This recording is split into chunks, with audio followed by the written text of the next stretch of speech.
In our previous subject, we were discussing wheel cylinders and how they operate within a drum brake assembly. Essentially, they take hydraulic pressure and they turn it into mechanical motion and they push outward on the inside of a drum. So they push the shoes and friction material against the inside of the drum. Calipers are for a different configuration of brake setup altogether. They're for disc brakes and they clamp pads around a rotor. This may be more of a conventional type of brake system you're familiar with.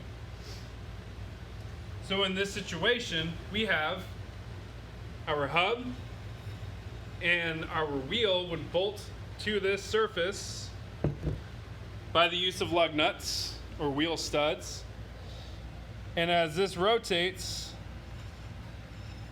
the brake caliper assembly, which is this piece right here, applies fluid pressure to the inside, so fluid comes in through a port on the back side of it. If I can get a good view of it here. So the fluid would be coming in through right here, and notice again our bleeder screw is above it, located above it to allow air to escape when we are bleeding air from the system or flushing the system. So just like our wheel cylinder is paying attention to the configuration side to side, and where our bleeder screw is located is going to help us not have problems in the future. As the rotor spins, fluid pressure enters the inside of the chamber here, or the inside of the caliper, and applies pressure. That pressure is restricted by the mechanical pieces that make up the different components of the caliper, including the brake pad and the rotor. Now, how that works, I'll show you in another example. This is the caliper itself. Now, this caliper is a sliding, floating caliper. It has slide pins right here that mount the caliper to the mount bracket. The mount bracket mounts to the spindle or the steering knuckle. So the caliper body is this piece here. The outer part above and below here is the bracket. So if you look from the back side, our slide pins mount the caliper body to the bracket. The bracket is mounted solid to the spindle assembly or the steering knuckle. So this allows our caliper body to move back and forth and have some wiggle room and some play, and it's mounted securely to the spindle or the knuckle itself. So this allows it to float or slide, as the name implies. The basic components of the caliper are the slide pins. We have our port where the brake line comes in and the fluid pressure builds inside of this cast iron assembly. On this one, it's a cast iron. These can be aluminum. Some things to note. We have an R. This would be for the right side. Positioning this on the incorrect side, if we were to put this one on the left, our bleeder would not be located above the rest of the body like it should be in order to allow air to escape. So again, making sure we're paying attention to where these are mounted. On the inside, there are no brake pads present for this example. What we have is one hydraulic piston. So this round piece here is our piston, and the fluid is coming in from behind it. There is no fluid coming across to the outside of this single piston sliding caliper. So how does the brake pad apply on the outside, and our rotor goes in the middle here? How does fluid pressure building on this side apply the brakes evenly on both sides? Well, without any binding, we have direct application of the hydraulic pressure pressing the piston into the back of the inside pad. Now, once that makes contact, Newton's third law states every action has an equal and opposite reaction. So what's going to happen is once that piston comes out and it pushes the pad against the inside of the rotor, that rotor then stops the pad from moving, and that force is applied back into the caliper body. This is where our slide pins come into play. So as that force is acting back on the caliper body, it's going to slide under pressure. Under that force, it's going to slide the body over using these slides here. So they are tight, but they move.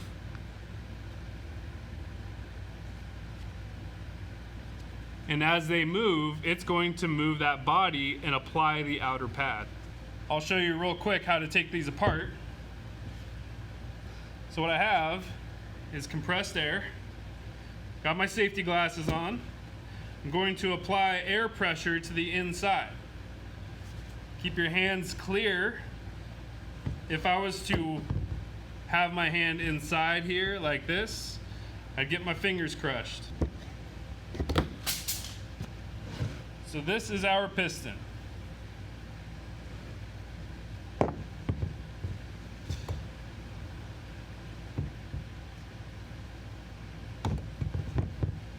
This is our dust boot.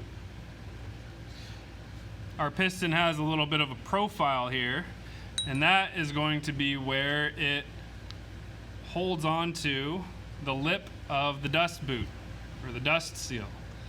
Now, dust seals are meant for keeping dust and dirt out from the sealing surface.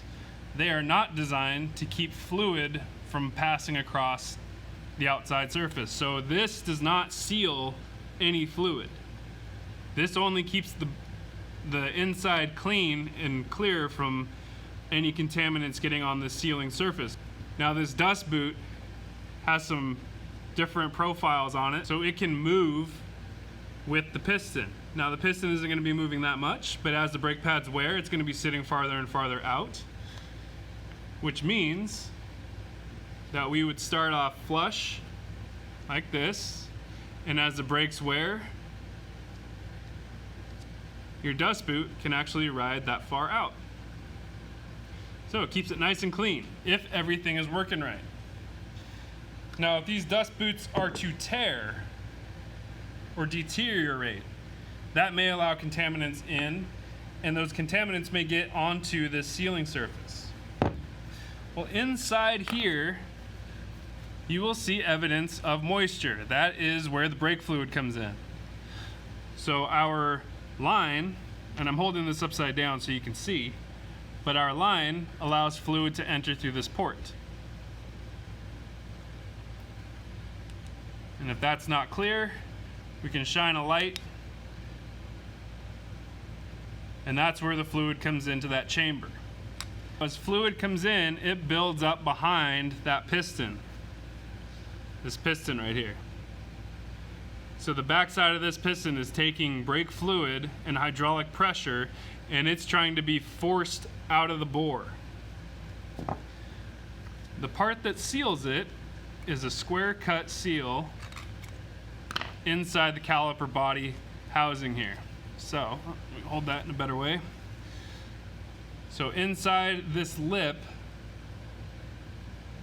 is a square cut O-ring seal. And it's square cut for a reason. This seal rides inside this channel inside of the caliper. So right through, right in this groove right here. You can see that. That's where our seal goes. Without a seal there, we would get fluid coming out on the outside of this piston, and although the piston is a pretty nice fit, that fluid would bypass by there. So similarly, like we had on wheel cylinders, our sealing surface was between the cup seal and the inside of the bore of the wheel cylinder.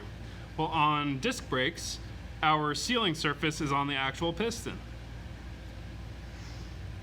So without that square cut seal there, we would not be sealing any pressure or holding any pressure or be allowed to, able to apply the brakes. So with that in place, and if we had this seal in place, then that would hold the piston in place there. Now, why is it square cut? the square cut seal is going to deflect a little bit. So as that piston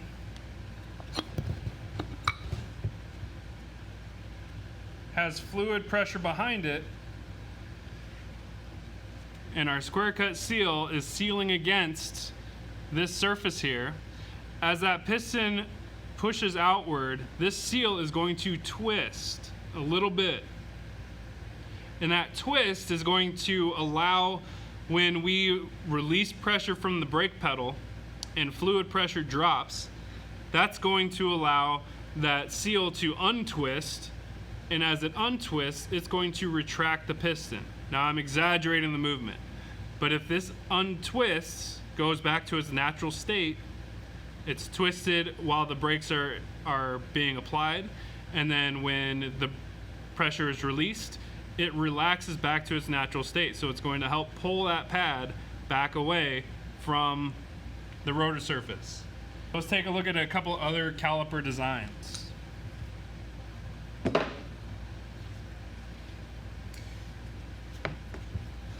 Here's an example of a caliper that has pads, hardware and brackets, has the slide pins. Our slide pins are located right here and right here. And then this is our caliper mounting bracket. This will mount the caliper to the spindle assembly and allow this assembly to float or slide back and forth as there is run out or as the brakes are applied to apply pressure evenly. One other thing to note here, it has 2 pistons. Looking at the profile of the body, we can see that there's a piston here and a piston here. Some designs may have more than 2 pistons. They may have pistons on either side, and that'll be on another example. This is an example of a fixed caliper. It is not a sliding caliper. It does not float. This caliper does not use a bracket. This mounts directly to the spindle assembly. Now it's able to mount directly to the spindle assembly because it has pistons on both sides of the rotor. And as you apply the brakes, there are channels. So this body is actually machined and split right down the middle. These should never be taken apart. These bolts right here, you can see these bolts, these fasteners are what are sandwiching those ends together. That's done at the factory. They should not be loosened or taken apart for servicing ever. This also means that you can have the likelihood of a leak generating from this seam in between the 2 bodies, the 2 halves of the caliper. Typically you're getting around 1,000 psi of pressure in the system. With this set up the way it is, it's going to apply even pressure to all of the pistons, all 4 of them in this case, and as long as they are all the same size in diameter, they're all going to receive the same amount of pressure and will output the same exact amount of force. Fixed calipers are also directional. You can see that this one has a blank surface here and a machined port for the inlet for the brake fluid to come in. And similarly, we have our bleeder. Bleeder always goes up top. You cannot take a left side fixed caliper and mount it on the right side. When we're servicing these calipers, on a normal brake job, we would be pushing the pistons back into the caliper bodies themselves. The best way to do that is with a tool that's going to put pressure on both sides of the caliper. That's fine if we were to use this one.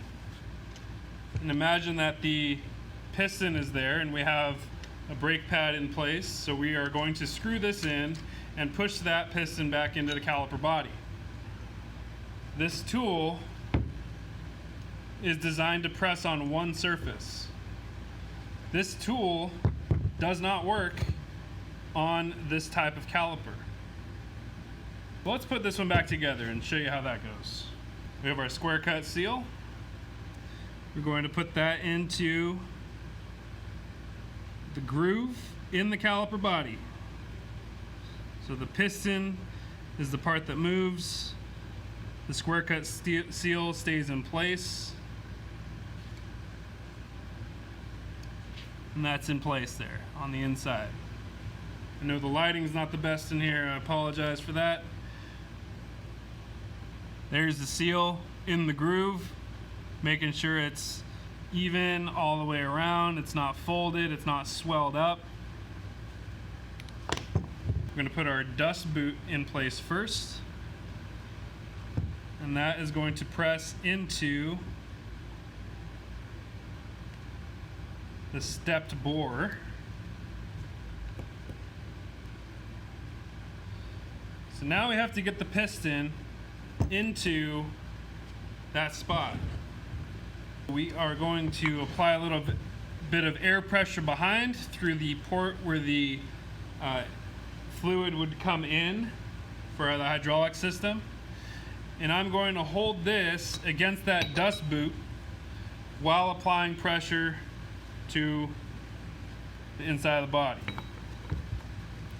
What this should do is help push that dust boot out and around our piston.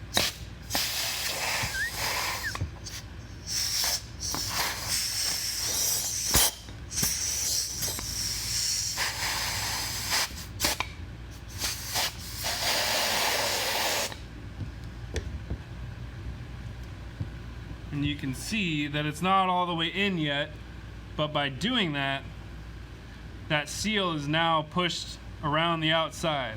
So it takes a little bit of practice. Sometimes you'll fight it for a long time, and then eventually it'll finally go.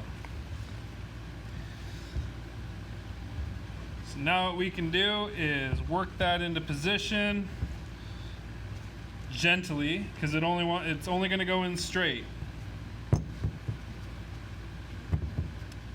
Folding the seal a little bit and put a little bit of pressure behind it again. And that pop was it coming unseated from the inside of the caliper. Now remember that square cut seal is designed to hold tension on the piston, so unless it's 100% even and straight, it's not going to want to go back in. So keep everything even and it goes in just fine. What I'll do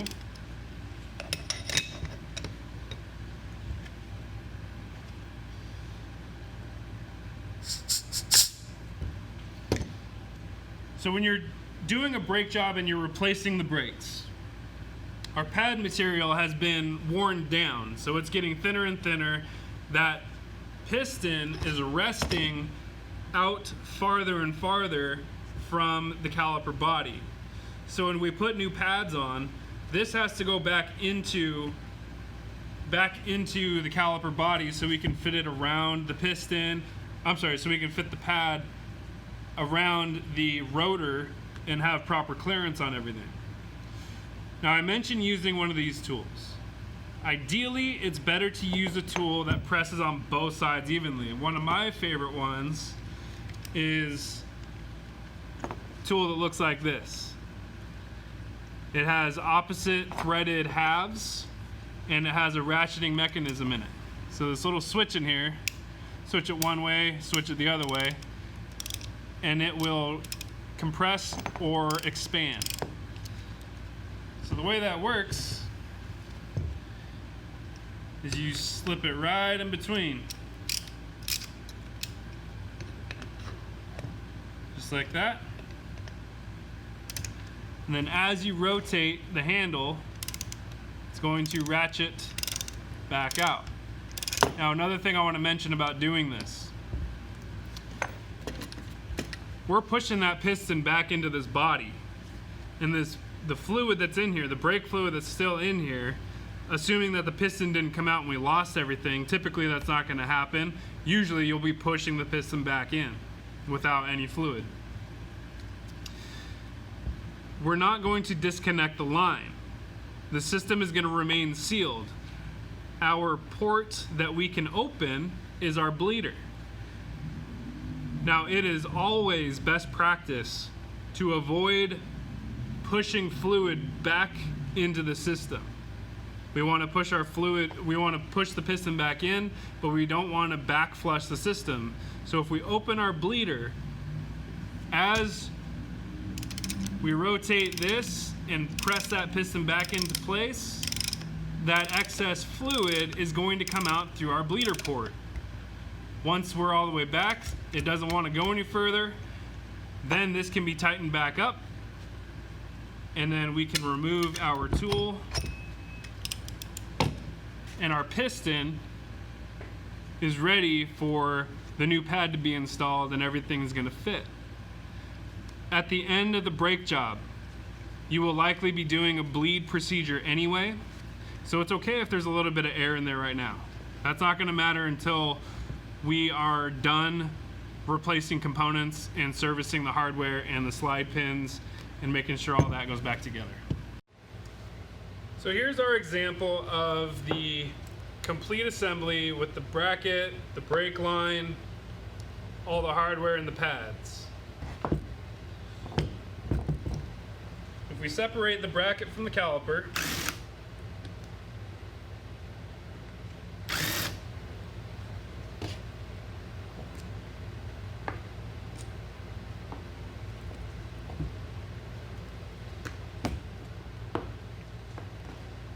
there's those two pistons that I was talking about earlier.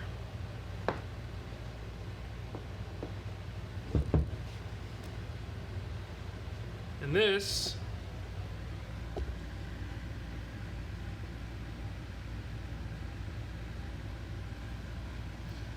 is your caliper bracket, your mounting bracket. Now this is what is holding the pads stationary, and it has little sheet metal pieces here and here to help it move. So let's take this apart. Here's one brake pad.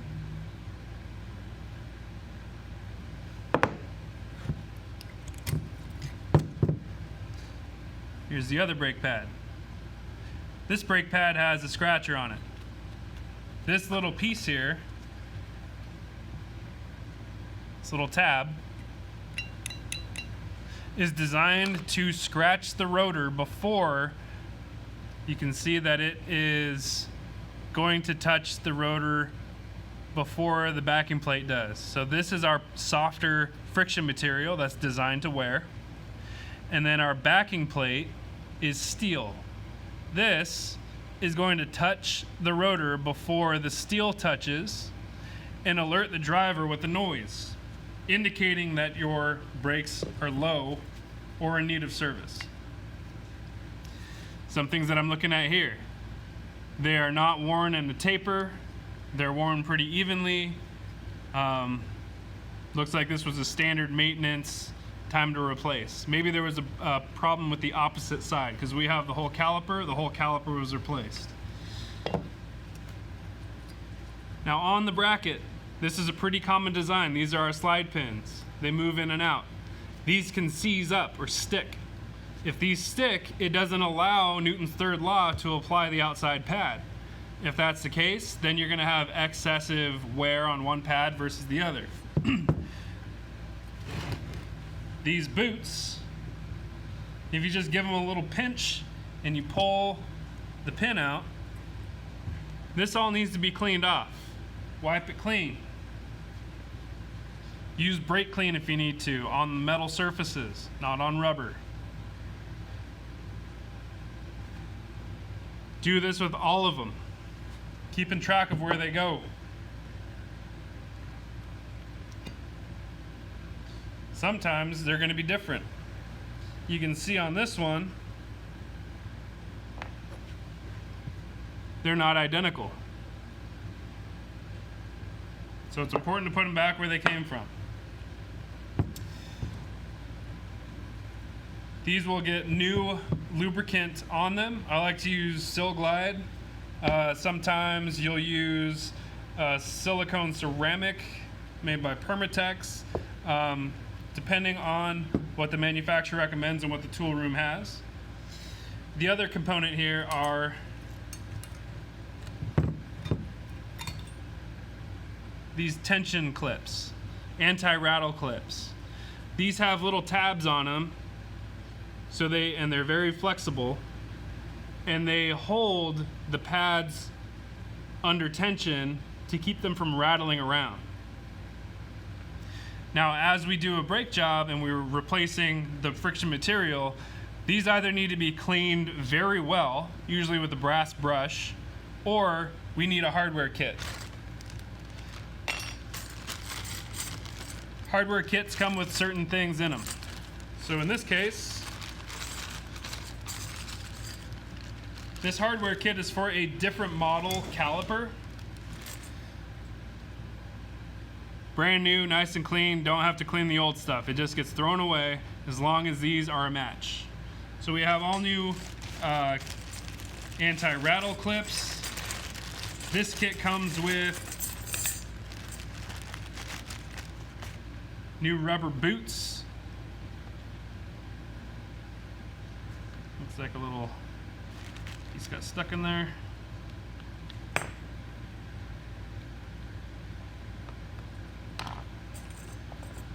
So for the calipers that these are designed for, you have new boots here. These are probably for a type of slide pin that takes a seal on the end. You have new anti-rattle clips. So all this gets replaced every time, or it gets thoroughly cleaned if you cannot get a hardware kit.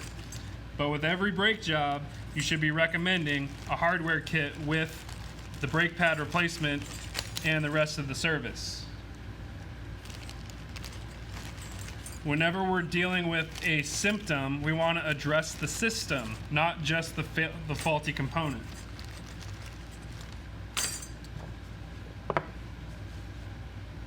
So once these are lubricated and put back in,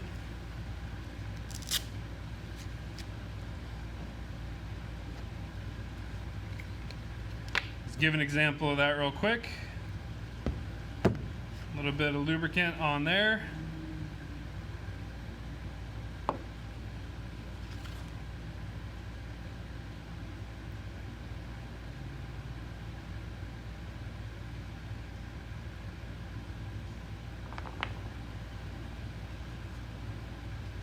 And then they go back in where they were from originally. So then that goes back in there. If you give the boot a little pinch, it allows some of that excess stuff to come out.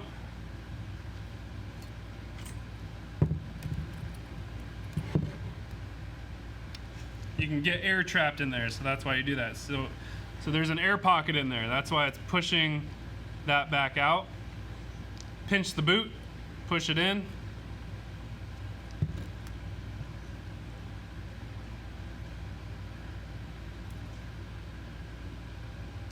We would replace this hardware if we had some, or we would clean it. So as we put this back in, knock that down a little bit. Make sure our tabs all line up.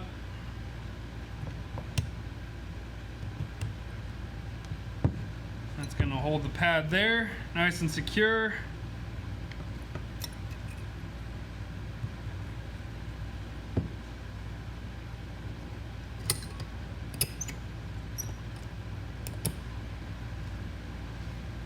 Now, if these were new pads, they'd be sitting all the way out as far as they could, which means we would have to press our caliper pistons back into place. Now, this has a line on it that I'm just going to put back into this pan here. Set our tool back up.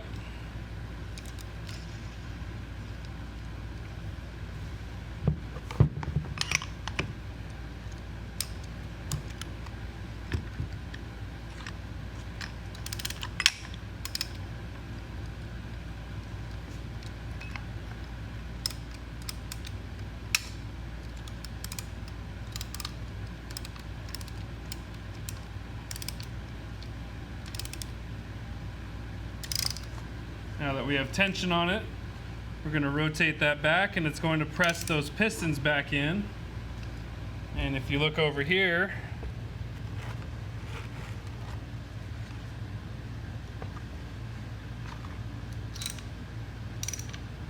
that's going to displace the fluid. Now without the bleeder open, this is going to purge all that volume of fluid back up into the system, which is not good.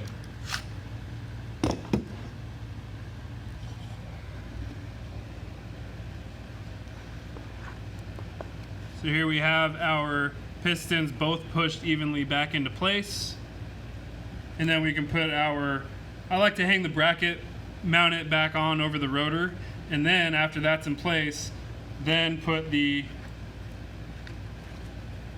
assembly back together and bolt it up on the vehicle.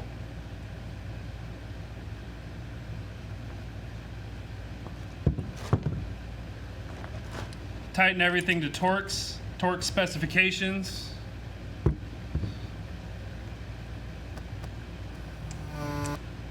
And then complete the rest of your brake job.